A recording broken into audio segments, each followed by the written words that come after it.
இந்த 2 நடிகர்களும் எல்லாருக்குமே தெரிஞ்சிருக்கும். இவர் தான் ஹிந்தி நடிகர் அமீர் கான். இவர் ஹிந்தியில பல படங்கள் நடிச்சிருக்காரு. 2009ல 3 இடியட் அப்படிங்கிற ஒரு படத்துல நடிச்சிருந்தாரு. அந்த படத்த அப்படியே தமிழ்ல டைரக்டர் சங்கர் அவர்கள் எடுத்திருந்தாரு. நண்பன் அப்படிங்கிற மூவிய. அந்த மூவில வந்து விஜய் அவர்கள் தான் நடிச்சிருந்தாங்க. இப்போ தமிழ்நாட்டோட முதலமைச்சரா இருக்காரு. அவர் தான் நடிச்சிருந்தாரு. இந்த 2 ஹீரோக்களுமே 2 மூவிலயும் ஒரு சயின்டிஸ்டா தான் நடிச்சிருப்பாங்க. ஒரு உண்மையான சயின்டிஸ்டோட கதாபாத்திரத்துல தான் இவங்க 2 பேருமே நடிச்சிருப்பாங்க. இவங்க 2 பேரும் சயின்டிஸ்டா நடிச்சு ஹீரோ ஆயிட்டாங்க. ஆனா உண்மையான சயின்டிஸ்ட் அந்த உண்மையான ஹீரோ யாருன்னு பல பேருக்கு தெரியாம தான் இருக்குன்னு நினைக்கிறேன். இவர் தாங்க அந்த உண்மையான சயின்டிஸ்ட். இவர் பேரு சோனம் வாங்சுக். இவருடைய இளமை காலத்துல இவர் ஒரு பொறியாளரா இருந்திருக்காரு.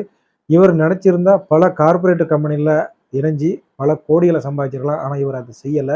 இவர் அதுக்கு பதிலாக லடாக்ல ஒரு ஸ்கூல் ஆரம்பிச்சு அந்த ஸ்கூல்ல பல ஏழை குழந்தைகளுக்கு வித்தியாசமான முறையில கல்விகளை கற்றுக் கொடுத்து பல அறிவியல் ஆராய்ச்சிகளை கற்றுக் கொடுத்து இன்னும் பல குழந்தைகளுடைய கல்விக்கு உறுதுணையா இருக்கிறாரு.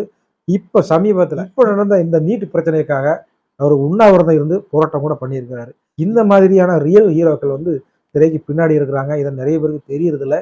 ஆனா இவங்களுடைய கதாபாத்திரத்தை திரையில கொண்டு வந்து அவங்க ஹீரோவை கைத்தட்டல் வாங்கிறாங்க. ஆனா இந்த மாதிரி நிஜ ஹீரோக்கள் ரியல் ஹீரோக்கள் வந்து திரைக்கு பின்னாடி இருக்கிறாங்க. இது நிறைய பேருக்கு தெரியறதே இல்லை அப்படிங்கிறதான் ஒரு வருத்தமான விஷயம். இந்த மாதிரி ஹீரோக்களை நிறைய பேர் தெரிஞ்சுக்கணும். ஸோ இந்த வீடியோவை நிறைய பேருக்கு ஷேர் பண்ணி விடுங்க. நன்றி.